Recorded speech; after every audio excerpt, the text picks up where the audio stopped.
আমি আজকে আপনাদের সাথে আমার অভিজ্ঞতা শেয়ার করতে চাই, যখন আমি বিদেশে পড়াশোনা করছিলাম। অনেকেই জানেন, বিদেশে পড়া মানে শুধু নতুন সংস্কৃতি দেখা নয়, বরং এক ধরনের চাপও অনুভব করা। আমি নিজেও সেই চাপের সম্মুখীন হয়েছি। প্রথমত একাডেমিক চাপের কথা বলি। বিদেশে পড়াশোনা করার সময় আমাদের উপর প্রচুর প্রত্যাশা থাকে। পরিবার, বন্ধুবান্ধব, এমনকি নিজের কাছ থেকেও। আমি যখন প্রথম সেমিস্টারে ছিলাম, তখন মনে হচ্ছিল যেন আমি একা।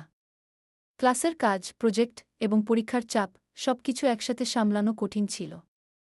আমি বুঝতে পারলাম সময় ব্যবস্থাপনা খুবই গুরুত্বপূর্ণ। আমি একটি সময়সূচি তৈরি করলাম, যেখানে প্রতিদিনের কাজগুলো ভাগ করে নিলাম। এতে আমি চাপ কমাতে পেরেছিলাম। দ্বিতীয়ত, মানসিক চাপের কথা।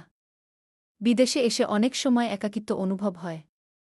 আমি যখন আমার বন্ধুদের সাথে কথা বলতাম, তখন বুঝতে পারলাম তারা সবাই একই সমস্যার সম্মুখীন। আমরা একসাথে আলোচনা করলাম এবং একে অপরকে সমর্থন করলাম। এটি আমাদের মানসিক চাপ অনেকটাই কমিয়ে দিল। তাই বন্ধুদের সাথে যোগাযোগ রাখা খুবই গুরুত্বপূর্ণ। এছাড়াও আমি কিছু কার্যকরী কৌশল ব্যবহার করেছি, যেমন মেডিটেশন এবং যোগব্যায়াম। প্রতিদিন সকালে 1-0 মিনিট মেডিটেশন করলে মন শান্ত থাকে এবং চাপ কমে। আমি কিছু সময়ের জন্য ফোন এবং সোশ্যাল মিডিয়া থেকে দূরে থাকতাম। এতে মনোযোগ বাড়ে এবং পড়াশোনায় আরও ভালো ফলাফল আসে। অবশেষে আমি বলব, বিদেশে পড়াশোনা করা একটি চ্যালেঞ্জিং অভিজ্ঞতা, কিন্তু এটি আমাদের অনেক কিছু শিখায়। চাপের সাথে মোকাবিলা করতে হলে আমাদের সঠিক কৌশল গ্রহণ করতে হবে।